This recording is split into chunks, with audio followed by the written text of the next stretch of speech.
And I'm gonna click the button and I'm gonna go mute. 3, 2, 1.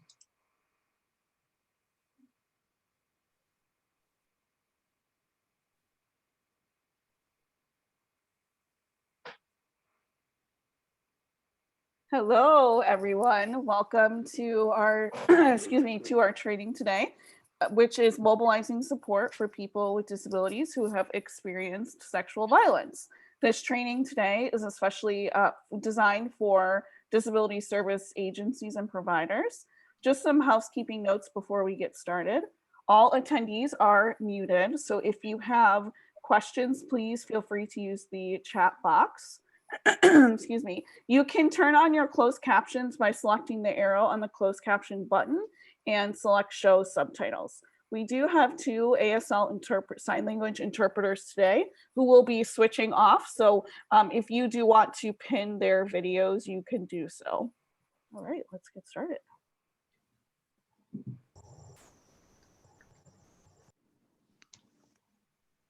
Wanting to introduce our speakers today, my name is Tara Ahern, and I am the project director with the Illinois Self-Advocacy Alliance. I am also one of the co-chairs for Illinois Imagine Chicago and the American Association of People with Disabilities Heard awardee. Adam. Hi, my name's Adam Weiser, and I'm part of the Alliance Ambassador Program, and I'm also part of Center for Independent Futures. Megan? Hi, I'm Megan Madigan. I'm the program director at Center for Independent Futures and have been working in some capacity with that organization for over 12 years. All right. Here are the objectives for today. We are going to recognize the intersection of disability and sexual violence and its impact on survivors. Describe ways to support people who have experienced sexual violence within your capacity at your organization. Work through Illinois Imagine's resources, and then lastly, design a foundation for action planning to mobilize support. This project is really possible because of the award project I received earlier in this year. My project focuses on engaging survivors with disabilities in collaboration with rape crisis centers and service providers to do collaborative work. What originally was going to be regional in-person trainings is now online remote trainings, which is really kind of exciting because we do get to interface with more individuals. So, and it sure is fun to, to do a presentation from the comfort of your home if that's where you are. So thanks for being here. And then lastly, we're also working with individuals and organizations around the state and actually nationally, which is really great. So we're doing training, a variety of trainings. This is number 3 of 9. So thank you again for being here today. Adam, why don't you tell us our first objective? Recognize the intersection of disability and sexual violence and its impact on survivors. Okay, great. Internal bias and ableism. I think this is a great place to start today's training to discuss internal bias and ableism. Society's beliefs about people with disabilities. I think that we have to be really honest with ourselves about, what we bring to our work and to our roles as supporters for people with disabilities, and also acknowledge the ways in which we, kind of bring that to our job, but also the ways that society, has created systems of oppression for people with disabilities and other marginalized communities, and the way that our own personal beliefs and biases affect our role, right, and affect our behavior and the things that we take to work. Ableism is described as a form of discrimination. It's the false idea that disabled people are by default inferior, when in truth, disability is just another way for a mind and body to be. Adam or Megan, do you have any thoughts on ableism or internal bias in your experience? Yeah, I'd share that one of the biggest learning opportunities that that I had when I started in this work and that I work with my staff with is really checking our own internal biases about messages that we've gotten about specifically individuals with disabilities and their sexual life, what their sexual hopes and dreams and desires are, and for relationships. And as we know, that could be evolving, and we need to be looking to ourselves to understand what preconceived notions we have about what is, right or wrong, or what is, that person should have in their life. Right. And Adam, what are your thoughts?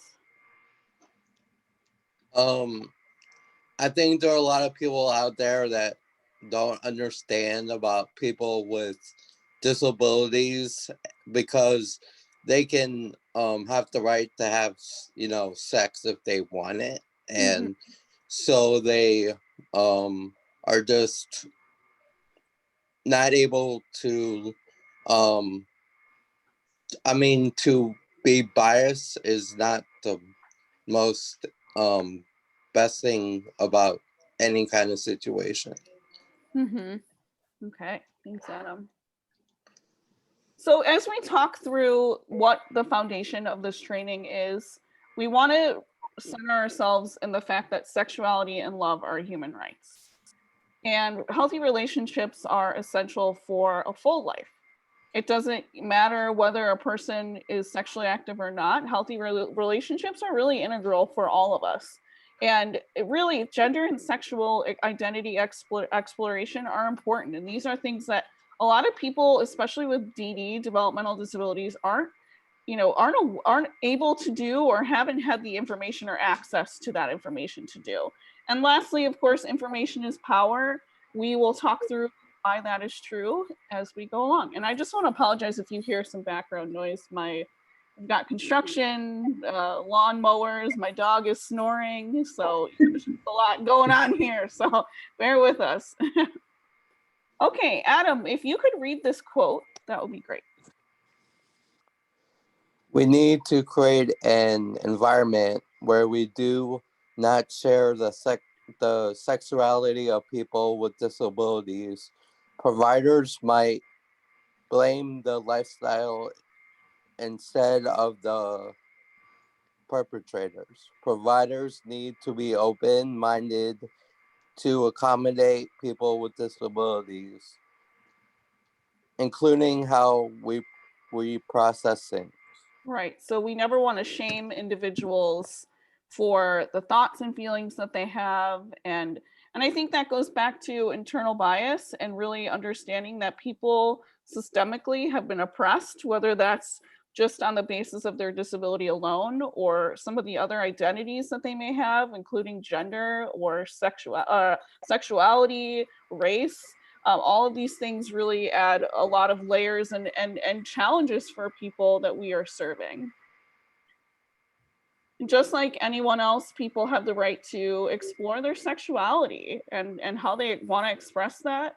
They have the right to dignity and respect, privacy, confidentiality, and the freedom of association, and access to sex ed that's reflective of whatever their cultural, religious, or moral values are. That's definitely something we're going to be talking about later.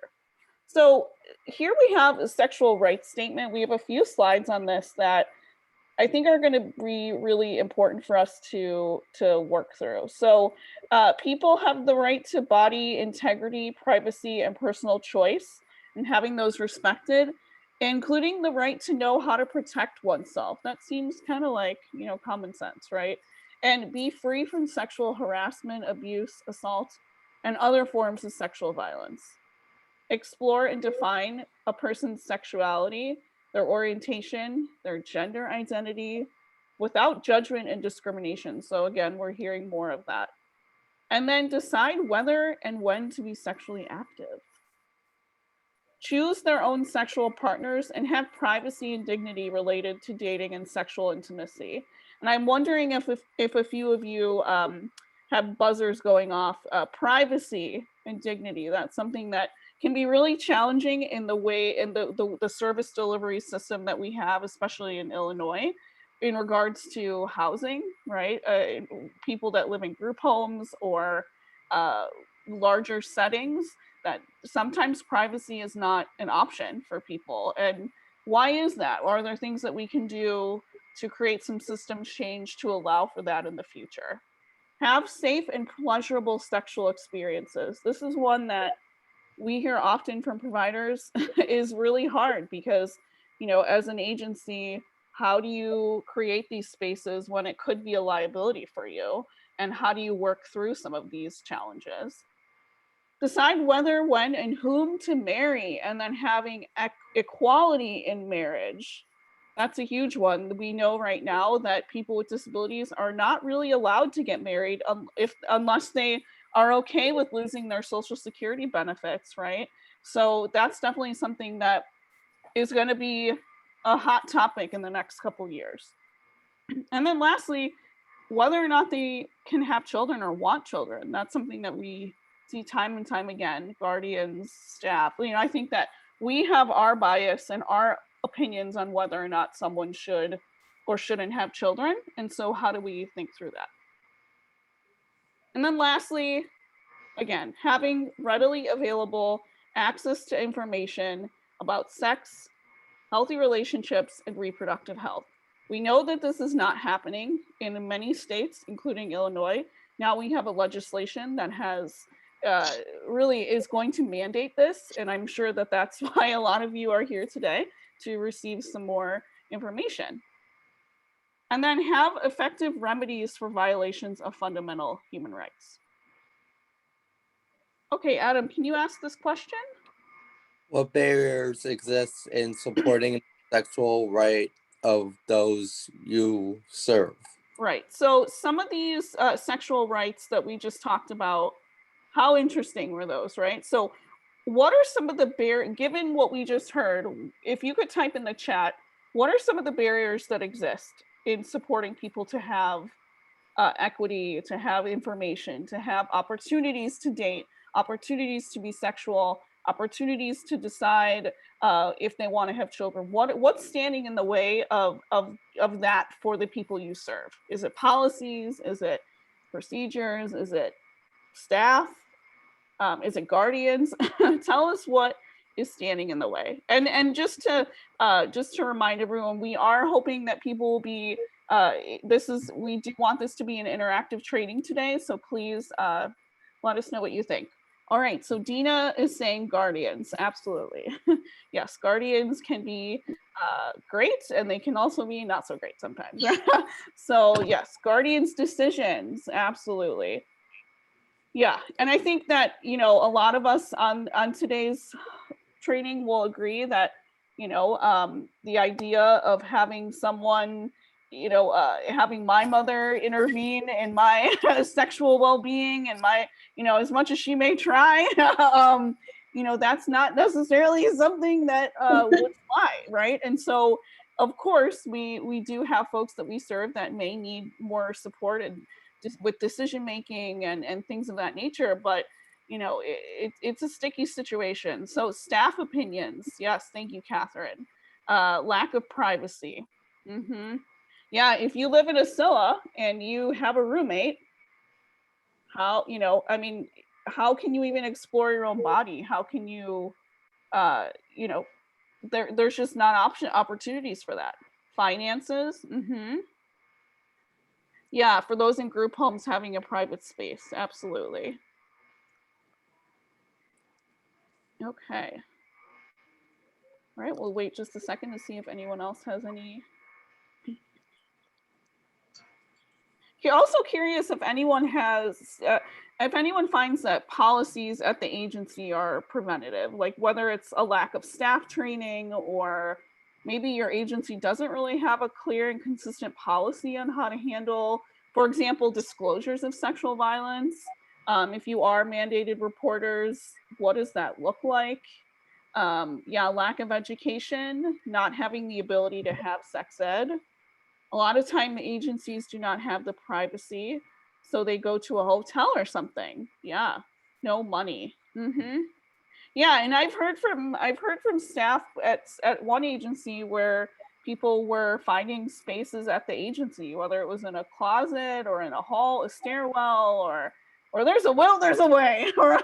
So, I mean, and I think that's the thing to remember, that this is happening. Not educating people isn't preventing them from being sexually active.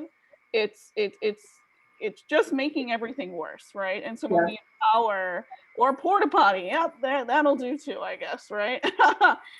Agency empathy is not even there for the client's needs. Yeah, that's sad.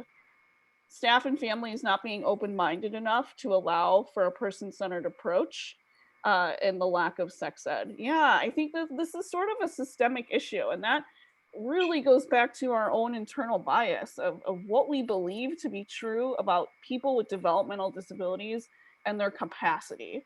And there is this culture of compliance where we expect people to do as they're told, and then when they are older, we may kind of backfire, where we see them in such a way that they might not be capable, or all of these things. And I think it's sort of like part of our own doing, right? And really centering ourselves in the notion that this is something we have to figure out and we have to work towards.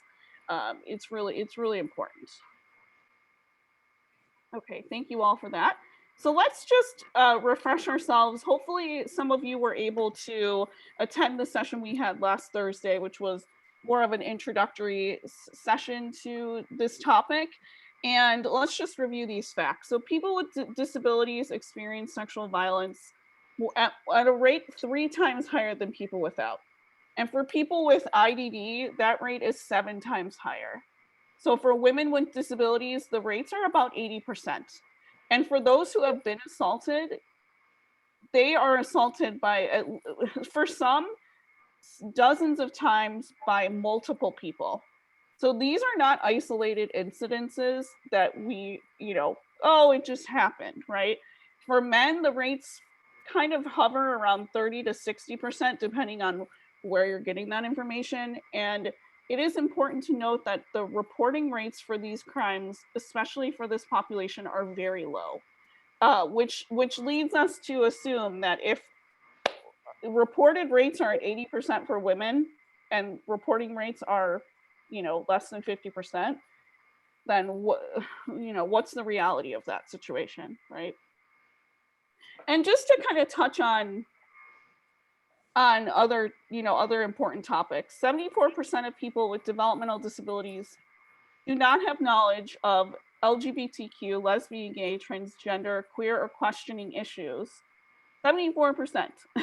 And that percentage have been shown to have negative attitudes towards individuals who identify. So this is definitely something that we received an email, the Alliance received an email about this exact thing yesterday, right? Information is powerful. So we have to understand that we have a lot of folks who are vastly underserved in a lot of different areas. Many people with DD who identify have difficulty accepting their identity. So again, back to ableism and prejudice and all these things that we're bringing. If people can't even disclose, let alone accept their identity and explore that identity, you could kind of make the case that this might lead to behaviors or challenges or things, people struggling with mental health. So we're going to see that the healthcare outcomes are definitely not as high as we want them to be. And this might be a contributing factor. Many staff supporting people with DD don't feel comfortable or equipped in discussing sexuality. I think that's something that I think most of us on this webinar can agree, right? Well, many people still assume people with DD are asexual.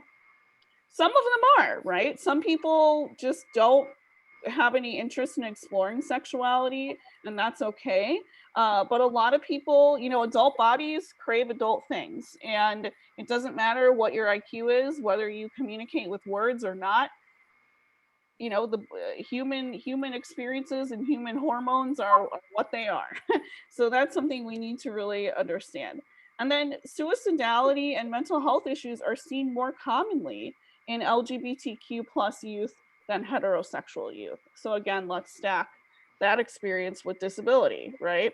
And then below, you can find all of the sources for this. And just to remind everyone, we will be sending out the PowerPoint from today's presentation along with the recording. So if we do tend to go fast on some of the slides, you will be able to reference those later on. I think a lot of people here today are here because of the recently implemented House Bill 3299, which is now the Public Act 101-0506. It's a mouthful. So this bill came about because of the voice of self-advocates in the state, right? It was led by the Guardianship and Advocacy Commission and started with a bunch of regional town hall meetings where people got together and talked about these exact issues, the barriers that they were facing, the challenges that they were having, and really ultimately the desire to advocate for themselves and ask for the services and supports that they needed. The legislative process included witness slips and committee hearings, and there was an intense pushback by provider agencies and especially guardians. Whew, I was at one of those committee hearings, and it was probably one of the most challenging professional experiences I've ever had in my life. And it was so disheartening to see and to experience that. And as a person who has disabilities, and as a survivor of sexual violence, it was triggering and challenging, but I don't have a developmental disability.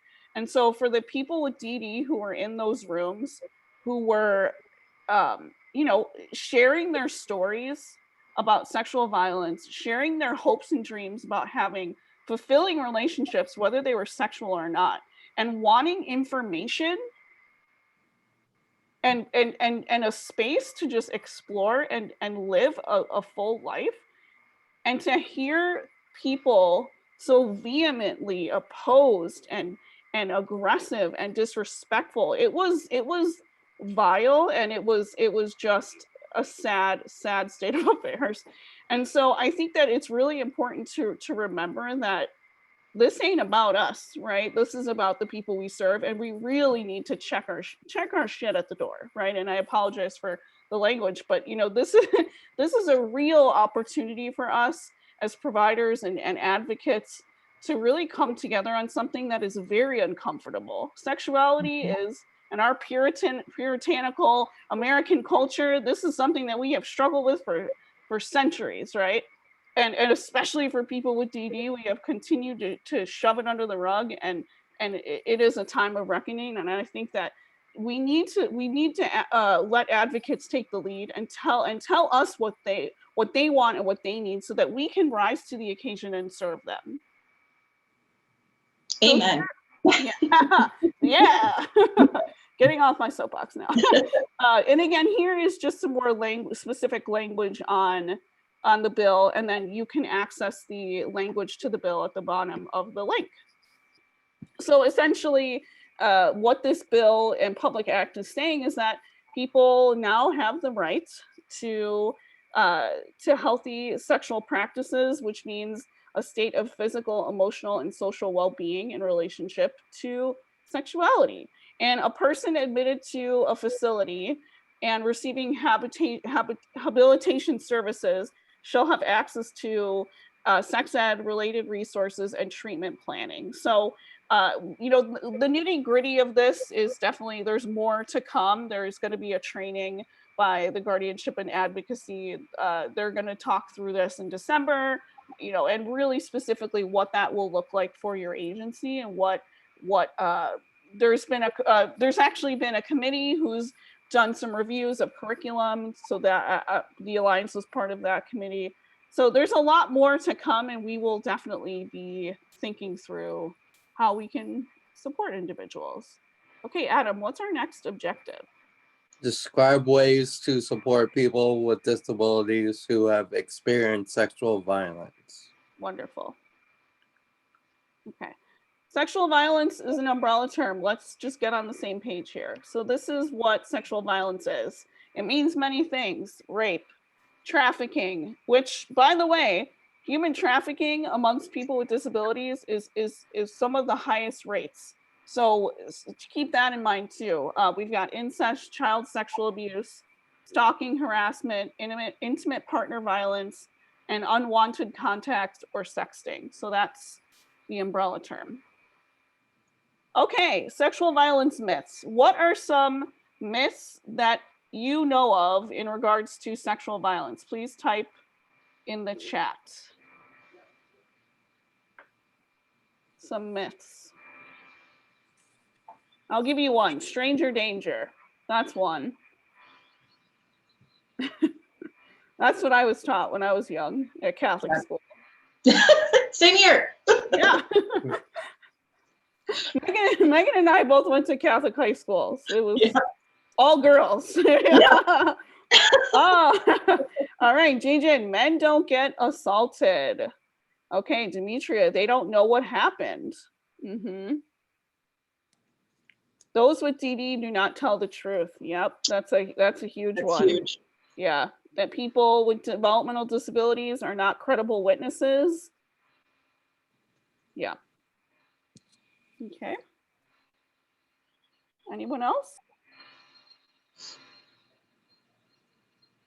I apologize. I have terrible allergies. I'm not sure if anyone else is struggling during this time. I don't have COVID, I swear. Don't wear sexy clothes if you don't want sex. Okay. Yep. Absolutely. Okay. Here's some of the big ones. Most assaults occur between strangers. This is a myth. This is not true. In fact, majority of sexual violence occurs between you and someone that you know, which makes sense, right? If we're talking about power and control and getting a person comfortable and in a place where you can take advantage of them, someone that you know, that's going to be a lot easier than it is when we're running and we have our guard up and we're out in the community and like a little more attuned to our surroundings, right? Okay, males don't get assaulted. We know that that is not true. And we also know that reporting rates for men tend to be a lot lower. The stats show that men are assaulted less. I don't think that's true. I think that's just that men tend to not report as much. Only young people experience sexual violence. Okay. You can tell a rapist by their appearance. Yep. Yep. There are many false reports of rape. This is a good one. So false reporting for sexual violence at the in terms of federal statistics are no different than they are for any other felony crime. So let's keep that in mind too, that when we talk about sexual violence in our society, there is a lot of judgment about false reporting. People, I think that it's really easy for us to go there and to say, oh, well, why didn't you report it when it happened? Or, oh, they're lying, they're a gold digger, they're this, that, right? Those things do happen, and we want to, be honest about that. But for someone to disclose that they've been sexually assaulted and to seek treatment and support, that is a huge challenge. And the stats show that false reporting is no different. Okay, so Adam said they may not be believed. And once consent is given, it cannot be taken back. That could not be further from the truth. Consent can be revoked at any time. Victims are partly to blame for the assault. Okay, so let's talk through what consent is. And again, this is a refresher. I hope that most of us know this. And again, these are things that you can work through with the people that you serve. Consent is clear, coherent, willing, and ongoing.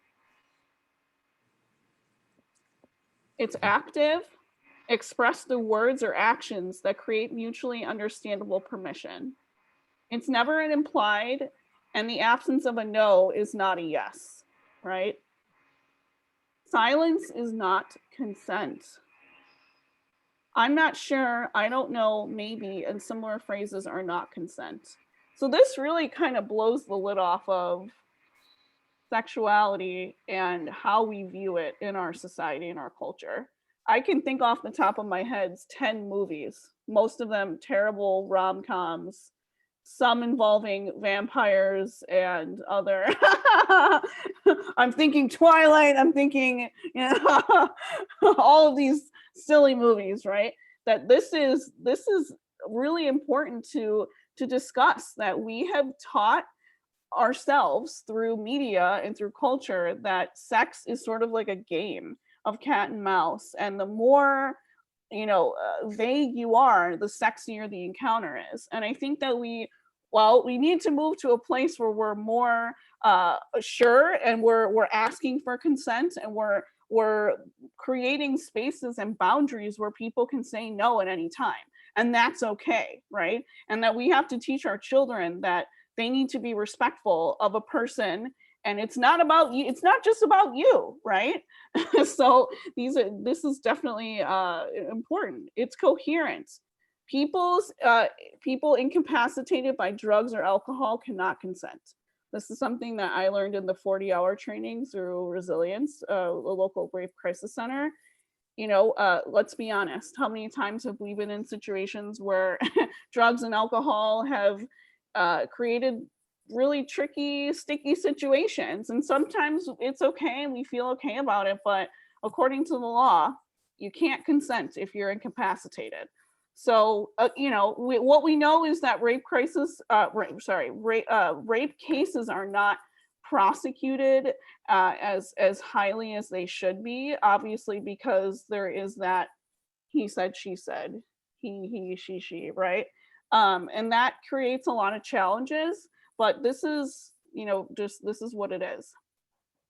A person who can't make rational, reasonable decisions because they lack the capacity to understand who, what, where, when, why, and how of the situation cannot consent. This is where we kind of get back to that House bill and that sex ed bill, right? So this isn't just to say that anybody with DD can have sex whenever they want. I mean, the reality is, if they want to, they're going to. Nothing you say or do is necessarily going to stop that. Maybe it will, but there is going to be, through teams, there's going to be places and spaces where we determine if someone has consent capacity. If they don't, then sex ed's going to look a lot different than if the person has been deemed able to consent. I hope that makes sense. So I just want to kind of put that out there for those of you who may be like, oh my gosh, this is really scary. So people who are asleep or in another vulnerable position cannot consent. Leaving that there. Consent is willing, never given under pressure, not obtained through manipulation or physical violence or threat. And someone in an unbalanced power situation, such as someone under your authority, cannot consent. This is why when we are at work, we cannot and should not be engaging in sexual activity with the people that we are over, right? Can we think of any situations in our country where we have endured this, right? You cannot consent if you are beneath someone in terms of power dynamics. Okay? Even if you want it and you say it's okay, it's not how it works. Okay, and consent is ongoing. It must be granted every time and obtained at each step of physical intimacy. If someone consents to one sexual activity, they may not want to go further. Just because someone says, yeah, let's do something, let's figure it out, and then you think that all signs are a go for everything. It's like a menu. You may want to try the shrimp cocktail and not the beef bourguignon, So, oh my goodness. Okay. All right. So informed consent in adults with developmental disabilities, Canada. This is a link to determining capacity. This is a checklist that has been developed. And so we want to leave that with you to reference. Let's talk about indicators. As someone who is supporting people with DD, how can we tell if people have been assaulted? Here are some things to consider. Adam, why don't you go through these? Changes in appetite, weight gain or loss, eating disorders, tension, headaches, sleep disturbance, fatigue.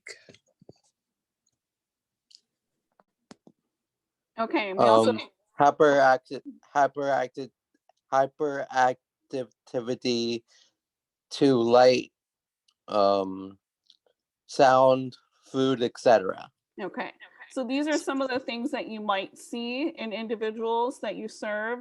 Also, unexplained bruises, scratches, or other injuries, bruising around any intimate areas, menstrual cycle disruption, or pregnancy or a sexually transmitted infection. Some emotional indicators. Megan, why don't you tell us some of the emotional indicators? Sure. So those include anger, anxiety, irritability, a sense of vulnerability, powerlessness, helplessness, diminished ability to concentrate, confusion, depression, a sense of blame, guilt, shame, or humiliation, numbing and disassociation, and avoidance behaviors. This is a big one I've observed. Do you have any stories or any anecdotes you want to share about any of these? Yeah, I will say I did work with a woman who was sexually assaulted by a business owner in her community. And this kind of is a cross section between what you're referencing before, is that someone in a position of power. So this is a man who sold her food and goods to her, and created a dynamic where she'd have a credit. So he created a situation where she was indebted to him financially, and used that as leverage to sexually assault her. And it was the emotional indicators and some behaviors, especially avoidance and irritability, about going to that place, talking about that person, that eventually led us down the road that, this was to discover that sexual assault had happened. So, yeah. Okay, so some others are nightmares or flashbacks. Okay, I'm going to pause for changing interpreters. Okay. Distrust of others, fear or avoidance of particular people and places. Thanks for that, Megan. Concerns and fears about pregnancy or sexually transmitted disease. Secrecy, self-consciousness, particularly related to the body. And then someone from the chat said wearing multiple layers of clothing, right? So changing physical appearance to kind of protect, right? To kind of go inward. Those are ways of coping.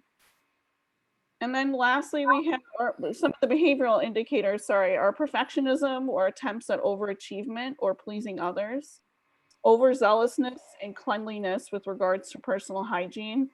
That could also be the polar opposite, not taking care of yourself, not washing, refusing to bathe or bathing excessively, refusing to go to bed or going to bed fully clothed, being withdrawn from family and friends, and isolating from peers and usual activities.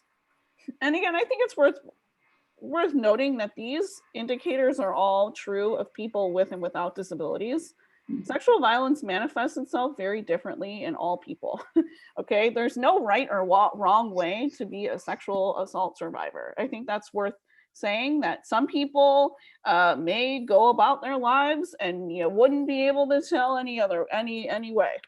That doesn't mean what happened to them wasn't extremely traumatizing, or that it's not worth exploring, or that person's fine, right? As opposed to someone who is very visibly experiencing some of these indicators. That everyone's different. There's no right or wrong way to be a survivor. Sudden changes in performance in school or work settings, running away, drug or alcohol misuse, criminal behaviors, promiscuity or prostitution, and any disclosure of abuse, even if it's delayed, conflicting, or unconvincing. And this goes back to people with DD don't always have the right words. Maybe they don't use words. Some of these indicators we may see even if a person does not use words to communicate, right? So you know the people you serve sometimes better than their families because you're around them more, you spend more time with them. We have these questions often. How do I support someone or know if the person doesn't use words to communicate or nonverbal, right? You know them. You know how they can. You know when they're happy. You know when they're sad, right? Or hopefully you do. And so you might be able to tell using some of these indicators. Okay, and then lastly we have self-injury, self-destructive behavior, or suicide attempts. These are definitely going to be the more extreme examples, right? Aggressive or bullying behaviors, acting out behaviors, not speaking even though the person has the ability to do so, and frequent use of words like bad, dirty, or slang for sex acts or body parts. Adam. What can you do if you notice any indicators? The presence of any of these does not guarantee that abuse occurred. Ask the person directly what has happened. Provide opportunities to take with you privately or write things down. Okay. Megan, do you want to go through this one? Sure. Oh, move my screen.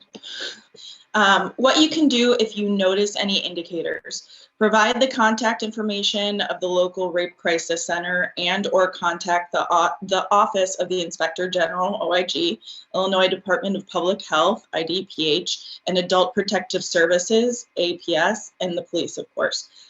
Support the person as requested in making contacts. The person may not want to disclose right away. Keep the door open to disclosure at all times.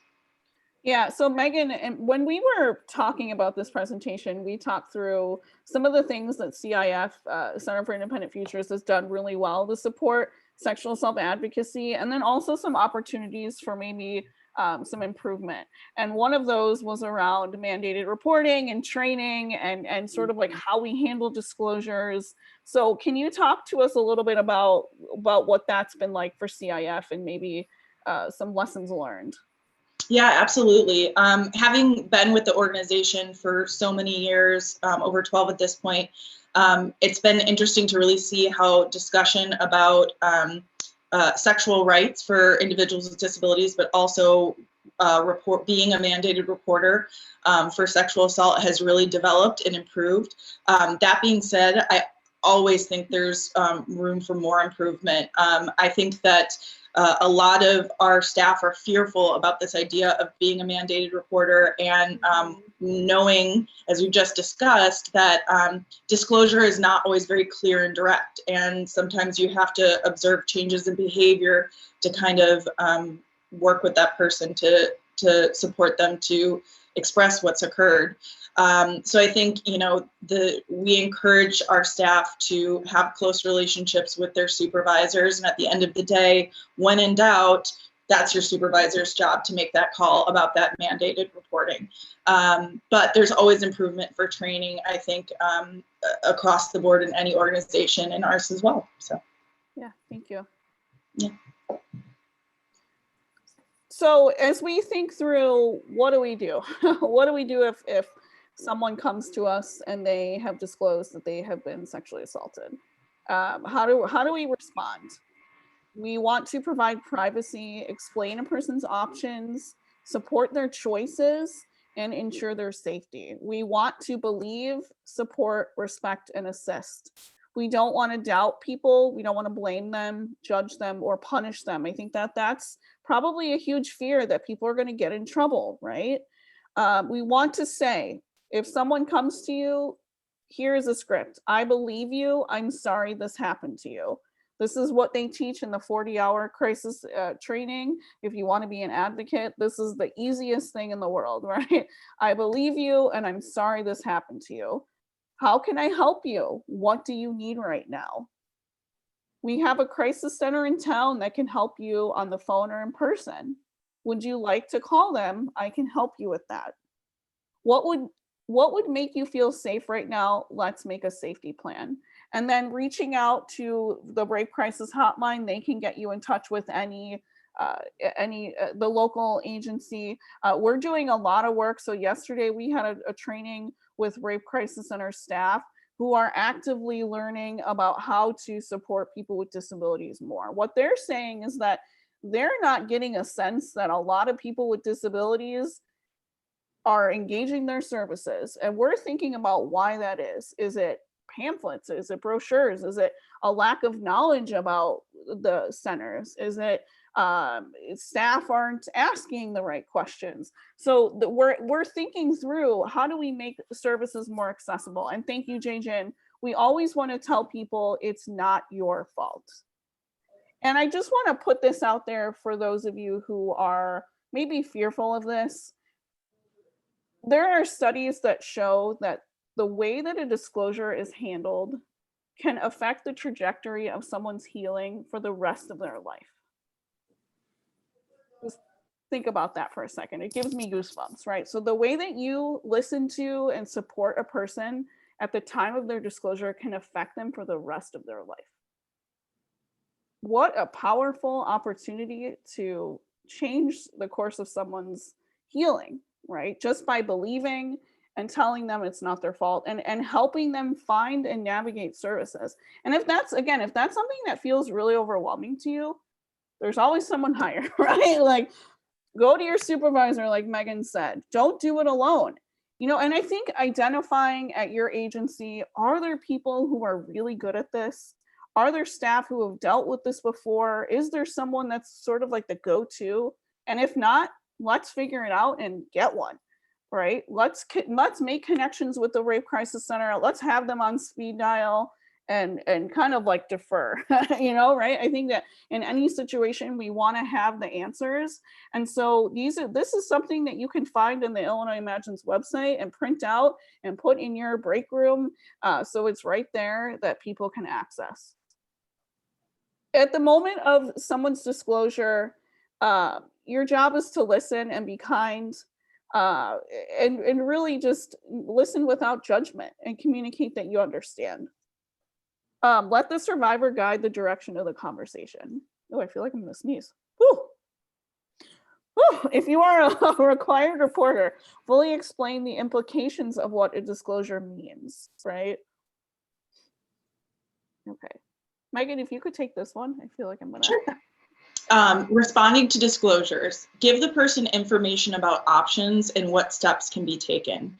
Do not make decisions for this person. Very important. You want them to guide you, go at their pace. Referencing back to what Tara just said, is the how this is handled can impact the rest of their life.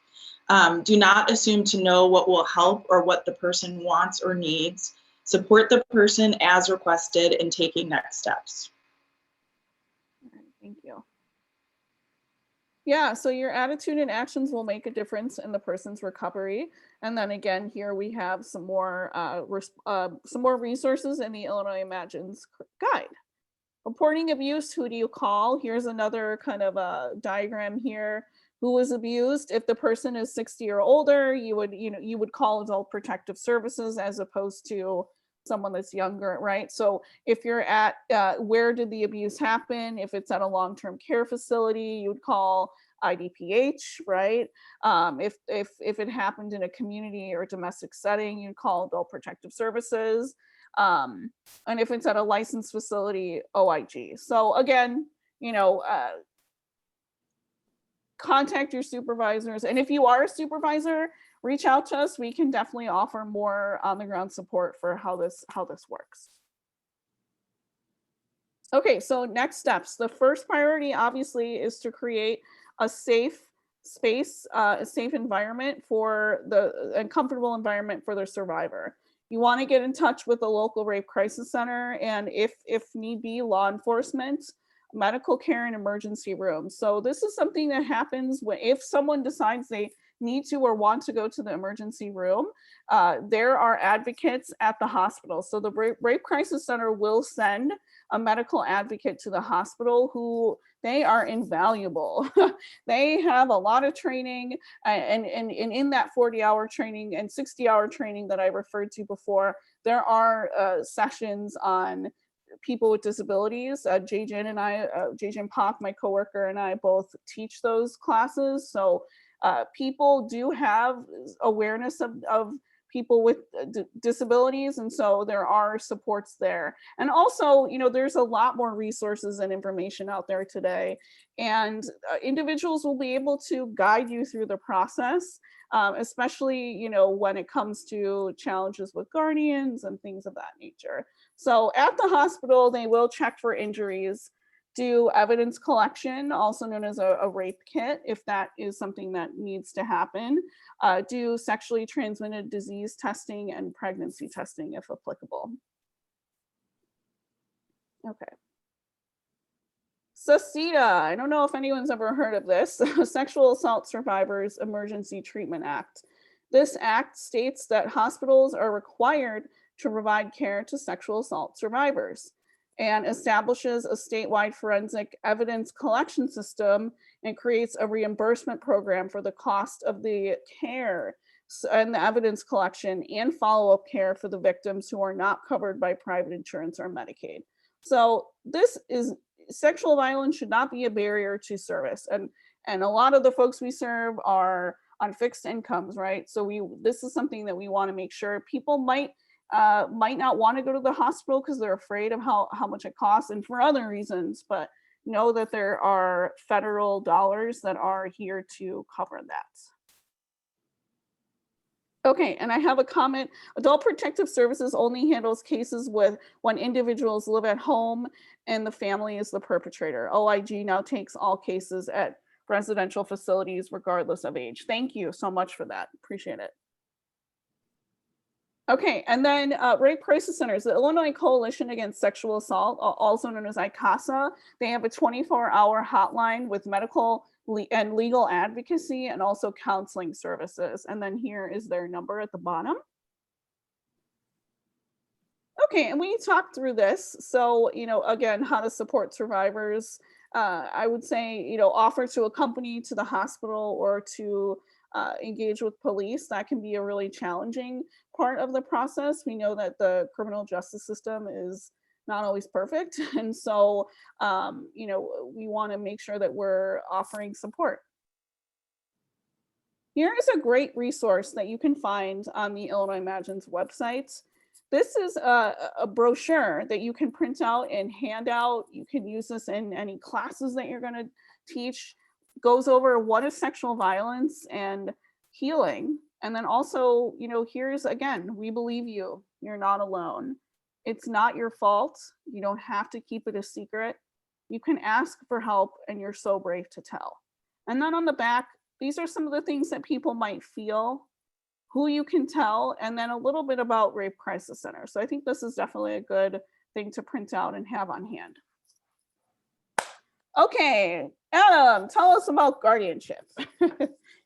Guardianship is a legal relationship between a person or an entity, an adult who has been determined in a court of law to be unable to make decisions on their own behalf. There are three main kinds of guardianship: guardian of estate, property, and assets, guardian of person, and limited guardianship. Okay. Guardian. Oh yeah, go on. Yeah. Okay. Thanks, Adam. The guardian of person's authority is spelled out in the court document and may include authority for medical care decisions, placement decisions, and treatment or program decisions. Being the representative pay for the benefits such as Social Security is not the same as guardianship. Okay, so an adult with a legal guardian can decide whether his or her guardian can look at his or her Rape Crisis Center records. decide whether or not to waive the rape crisis center privilege. So this is kind of just lingo that is applicable for rape crisis centers. So really, does the person want to share the information with their guardian? Yes or no? And that's up to the person. If a court decides that the adult with a guardian is not capable of making an informed decision about waiving privileges, the guardian can still do so, provided that the guardian's interests are not adverse to the interests of the adult. Where we get into trouble here is that sometimes guardians are perpetrators. Sometimes guardians don't believe their ward has been assaulted. So this can get a little sticky. Question, true or false? Prior to January 2011, an adult with a guardian had no right to control whether the guardian had access to his or her rape crisis center records. In addition, an adult with a guardian could not decide whether to waive the rape crisis center privilege. Anyone know? Oh, we've got a true. Okay. Yes, Catherine Thurston for the win. Gold star. So prior to 2011, an adult with a guardian had no right to control these things, which is not that long ago. So we still have a long way to go, right? Okay, so let's talk about consent to medical treatment and evidence collection. Some people think that people with disabilities can't think for themselves or can give consent for services, when in fact that's not true. People do not need a guardian to consent over the age of 18 for medical treatment, evidence collection, and the release of evidence. If a person is unable to consent to the release of evidence, a law enforcement officer may do so if the guardian is unavailable or unwilling. So that kind of answers that question about guardians. Information must be presented in a format that is easiest for a person to understand. This is where we think that working with rape crisis centers and hospitals to make all of their forms in readable, easy to understand, universally designed format is beneficial to everyone, whether you have a disability or not. Being assaulted is probably going to be the most stressful time in your life, and we want to make sure that things are just easy to comprehend, okay? Support the person by reading the consent form and then clarify each section as needed. Okay, and then consent to services includes what options, risks, benefits, and consequences are for not consenting, if any. Okay. Consent to services includes, again, this is kind of repetitive, but I do want to say that Maggie Arthur, who presented with us yesterday at our Rape Crisis Center training, said that, you know, this is an ongoing process. If someone decides to have an evidence collection done, you don't have to release it the same day. And this is very specific, but, you know, I think that there is that pressure to, oh my gosh, we have to get through this process. We need to engage the police. We need to do all of these things. And I think that that might not be the best, approach. And so really what we want to put forth is that you have time. People can come back to these decisions. They can take some time and think about it. Really, the most important part of accessing services is that people feel supported and that they know that they have options and that they can change their mind too. Okay, so I'm going to move through this a little bit. Prior to January 2012, an adult with a guardian had no right to attend counseling sessions without the consent of their guardian. Very, yeah. Counseling services. So this is part of the success of the Illinois Imagines project. An adult with a guardian can now attend up to 12 60-minute counseling sessions without consent or notice to their guardian, unless the counselor or therapist believes that the disclosure is necessary. This number used to be 8 and is now 12. And before that, it was 0. So just a big shout out to all the advocates around the state who worked on this, how important and how many people have accessed services because of these really important changes. If a counselor or therapist decides to disclose, he or she must inform the individual. And of course, all of these services are free. Okay, let's talk about language. We want to be conscious of pronouns. And this is something that I admit, it's a struggle, right? It's something that professionally we want to be really mindful of doing, best practice. So not assuming anything, just asking. Recognizing our own values about sexuality and owning it. I am a cisgender white woman, so I am bringing that lived experience to you today. That's what I have to offer. And unfortunately, that I think that throughout this training series, we are trying to amplify and elevate the voices of minorities and other people with disabilities and survivors of sexual violence. And so we do encourage you to, as a plug, we want you to come back to more sessions, watch some of the other recordings, just to hear from a more of a diverse audience, to learn more about these things from the people themselves, because it's not going to be the same coming from me. So there you go. Okay. And then I think this is important too. Do what it takes to create change in your agency. Even if you're, if you're a DSP or you're, whatever your role is, there are things that you can do. And I think just even planting seeds or asking questions, asking for clarification on policy, supporting advocates to ask those questions, right? If your agency has a self-advocacy group, how can you work with them to have them ask these questions? Because I guarantee you there are people that you serve who are passionate about advocacy, and maybe they need more support, whether it's through our ambassador program, or we help support and create groups. So if that's something that you need access to, we have those supports as well. So just think it's kind of like that snowball, right? It gets bigger and bigger. Adam. Examine Illinois Imagines resources. Okay. Wanting to start first before we jump into Illinois Imagines, talking about Envision Illinois.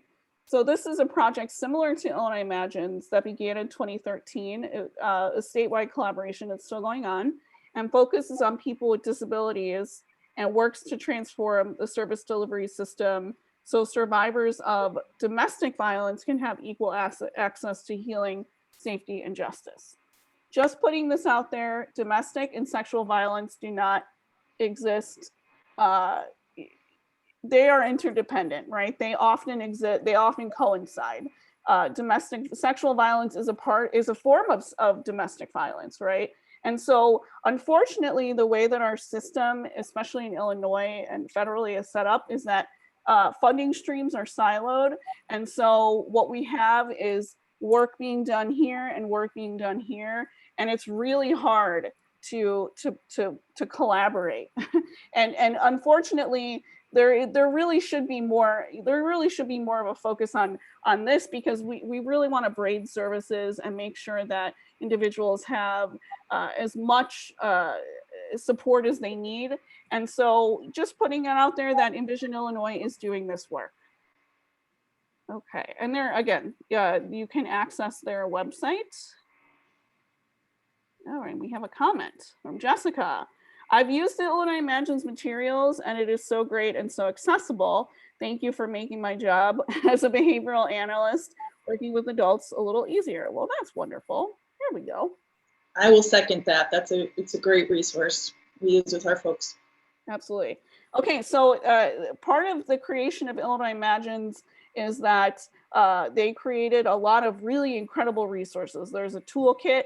Unfortunately, it's really hard to get them in print anymore because it's been so long, but there are guides for different organizations. So here we have a guide for disability service agencies. You can access this online, print it out. There's also one for rape crisis centers.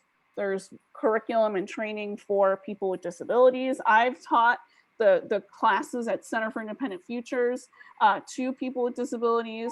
I would say the only negative is that because the funding for this project came from the Office of Violence Against Women, all the curriculum and the products have been designed for women, right?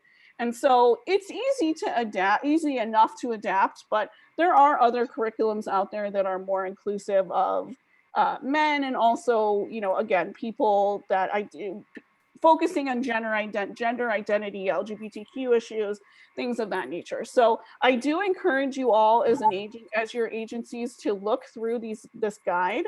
It talks about creating the environment, doing staff training, and again, that's something that we are able to do if you need that support. Serving people with disabilities, there are tons of handouts. And I also want to point you to the trauma responsiveness assessment tool. This is something that every agency should do. It's, you know, an interesting process where you have your staff fill out a survey of how, you know, trauma responsive you are. And then you kind of come back, you analyze the results, and then think through 1 to 3 action items that you want to work on, whether it's updating a policy, starting a self-advocacy group, or having staff training, you know, and kind of going from there and thinking through, all right, well, what do we want to do short-term and long-term to really address these issues?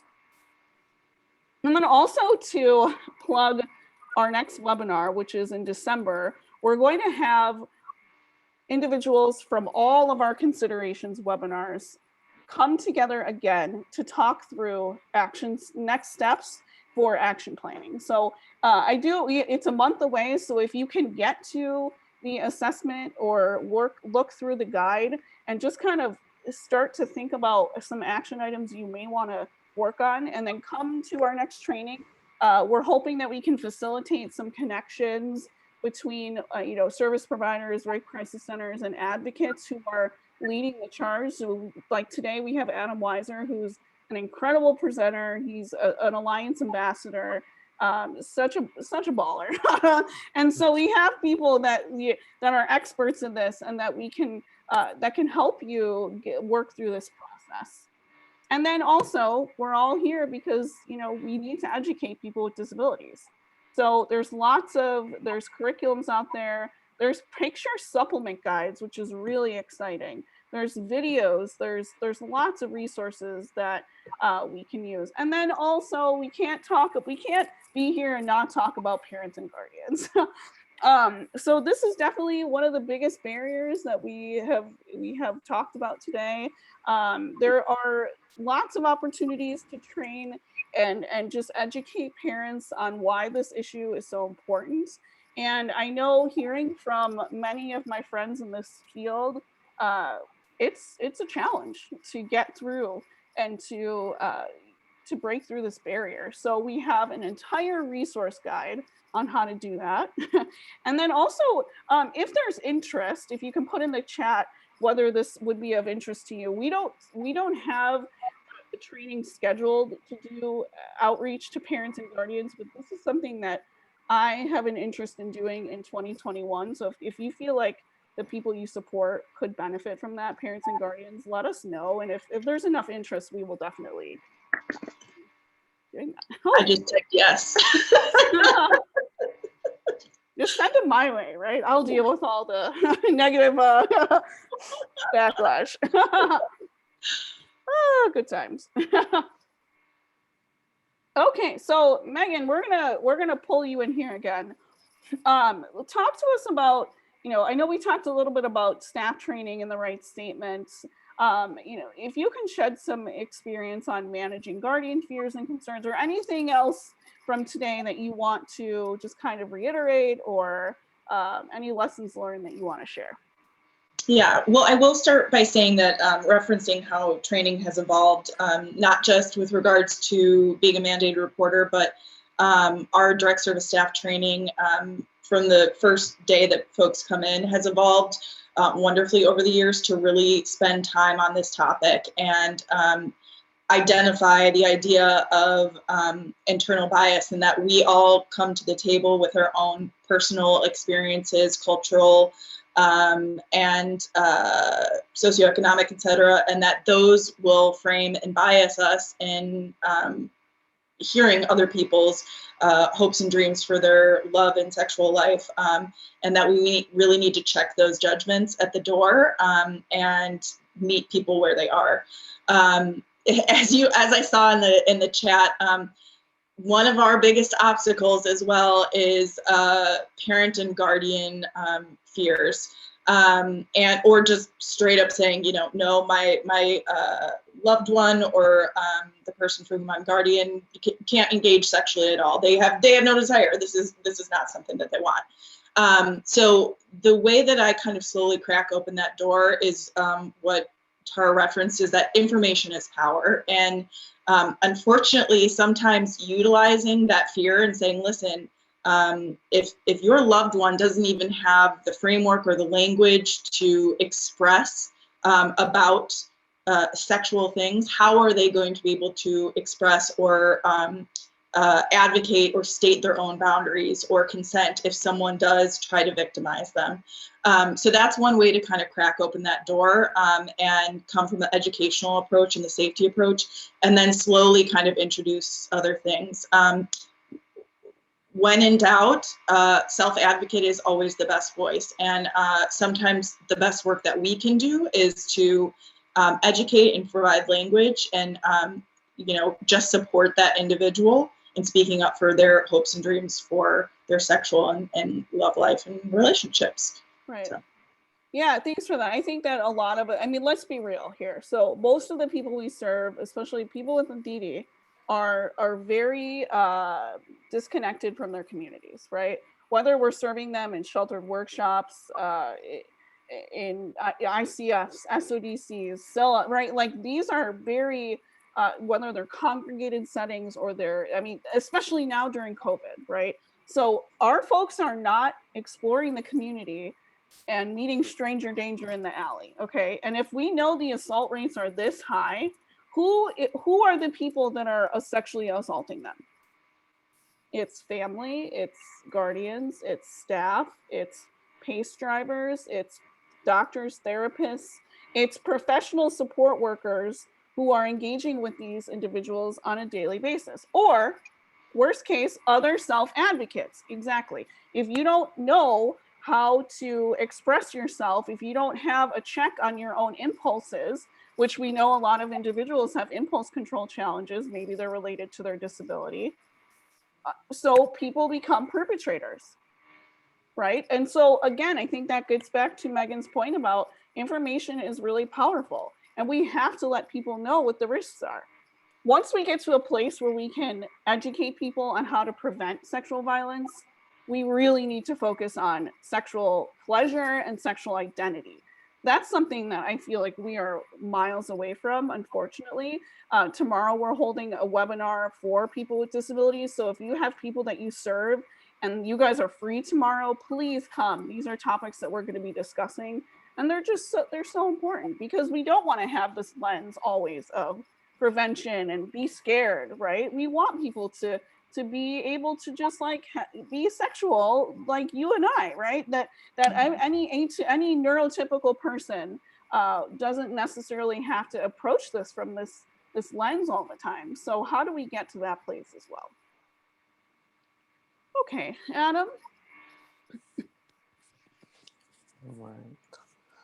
Design a foundation for action planning to mobilize support. Okay. And I want to be conscious of time. We've got about 13 minutes left. I want to leave time for question and answer. And I do want to encourage everyone to come back in December for our next webinar, where we talk more about mobilizing support. But just realizing that advocacy takes time, and these are the cycles of change.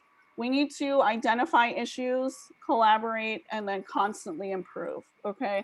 No one's perfect. I know we look at Center for Independent Futures as sort of like best practice, and even they're not perfect, right? They're doing things that are really important and making changes.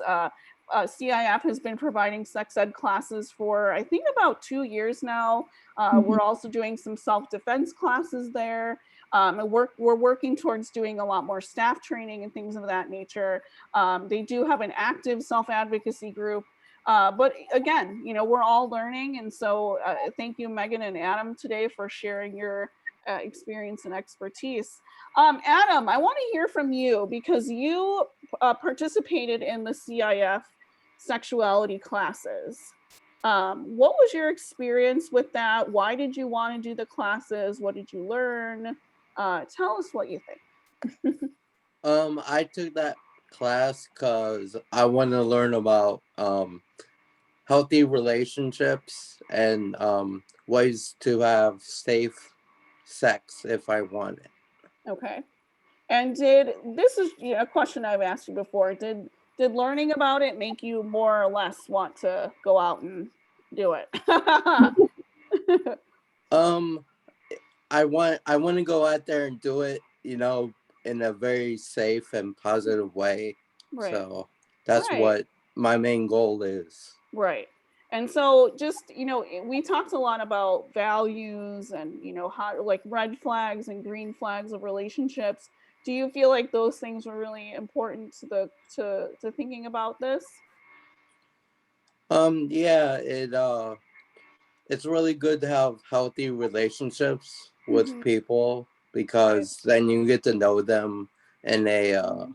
in a certain way, and you can trust them and talk to them, and Right. so. Right. Anything else you want to share about the classes or about this topic? Why is it important that we teach people with DD about relationships and sexuality? Because that they can, if they learn about sex education, like even self-defense, they can even like learn ways to protect themselves against their perpetrators. Mm-hmm. Right. And what about, your experience learning about advocacy and being an ambassador? How has that kind of changed your confidence and your, like your life? I mean, what has advocacy done for you? It has helped me really to learn to speak up and speak out Mm-hmm. about my needs and wants and Yeah. stuff like that. Yeah. You go. Yeah. Okay. Okay, so hopefully the next time we meet, many of you will have had a chance to look through the assessment tool. If you're able to have some of your staff fill out the questionnaire and bring those to the session, oh my gosh, that'll be great. If you want to send those to us ahead of time, and we can help you process those and review those. We're here to do that. And we're really going to talk through what is the action plan that includes self-advocates. I hope this is the one thing that you take away from today's training. Oh, okay. Yes, we have to include advocates at every step in every process of our organization. They need to be on your board. You need to have a self-advocacy group. You need to have, people need to learn about self-advocacy regularly. And if that's challenging, contact the Alliance. We're here to help with that, okay? If we historically have not taught people to speak up for themselves, it's hard at first. It really is. It's hard for people who have been taught to raise their hand and ask for permission to go to the bathroom to suddenly all overnight think about what they want, right? I mean, I've been in SODCs where I've asked people, what are your hopes and dreams? And they've said to have my own toilet paper, have my own hygiene supplies. The concept of hopes and dreams for many of the people we serve is not a reality. And that is something that we need to actively change. And so, really, if you take nothing else, please think about ways that you can integrate people and have them be in the room at the table. They need to be in the room where it happens, right? It's my fun Hamilton play. Hamilton. Hamilton. Yeah, I mean, in no other social justice movement have we seen the people who it's about not at the table. People with physical disabilities crawling up the steps of the Capitol, right? The passage of the Americans with Disabilities Act. And yet, for people with DD, there is still this element of power and control that we have, and that is a systems failure, right? And that's sort of like really tied to how we provide services, and that's not going to change overnight, right? But there are things that we can do no matter where you are in your organization and what your job is to really empower and uplift the people that we serve, because even 5 minutes or 1 minute of your time can really make or break someone's day, and the impact that you have is long lasting and important. And like I said, sometimes you have more insight and influence than people's own families. Maybe they're not involved at all. And so, just really be aware of the power that you have, and how important you are to the people we serve and to the system, right? And how much we appreciate you. And I will add one thing that I always say is you're never too old to be asked what you want to do when you grow up. And that's a fun way, that's a familiar question to kind of, and that doesn't have to be a job. That can just be, what do you want your life to look like? Yeah, absolutely. Thanks for that.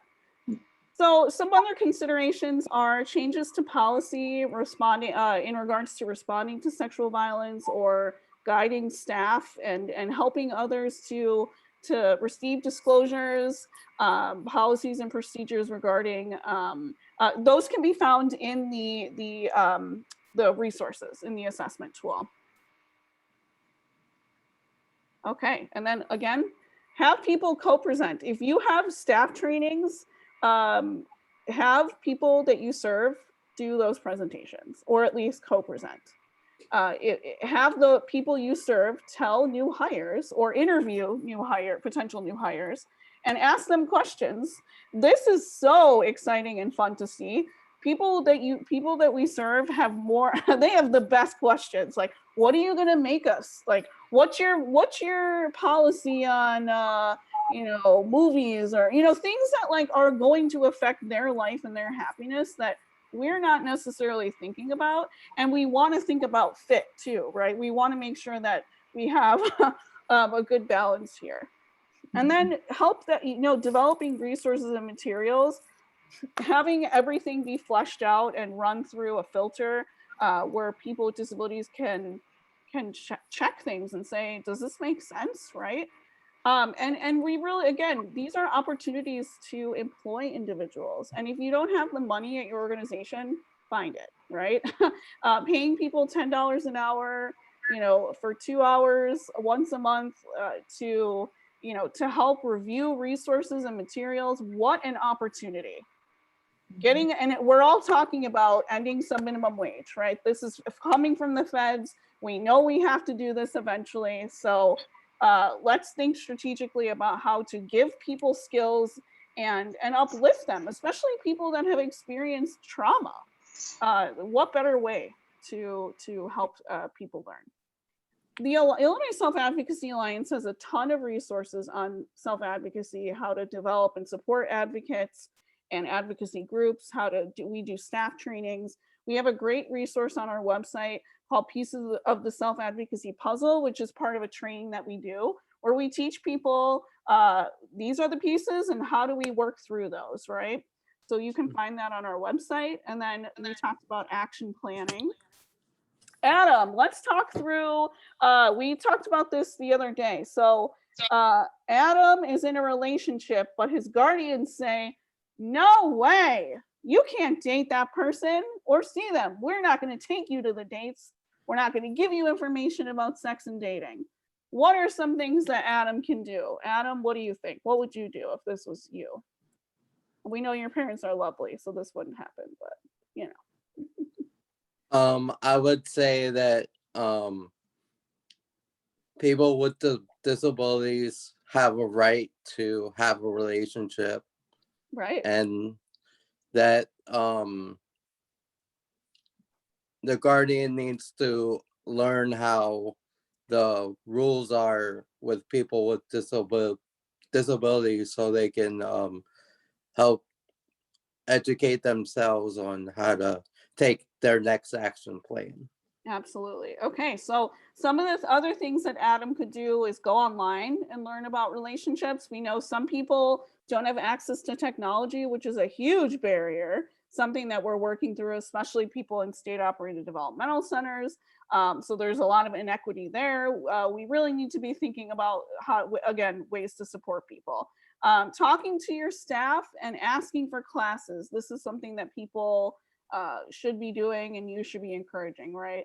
and then use the advocacy worksheet. And then agencies need to do outreach to rape crisis centers and do some training for staff and family about people's rights and opportunities. We're going to get through this together. This is a lot of work. Take it but you bite the elephant one bite at a time, right? Or whatever that's saying. Eat the elephant. It's a weird. I'm not going to say that again. That's weird. So yeah, we're encouraging people to collaborate. We're going to link these resources that you can work through. Adam, tell us the top 10 things people with disabilities want you to know. We have been hurt. We need your support to move forward. We are not all the same. Everyone communicates. Listen carefully. Some of us need accommodations to participate. We are experts on how our bodies work.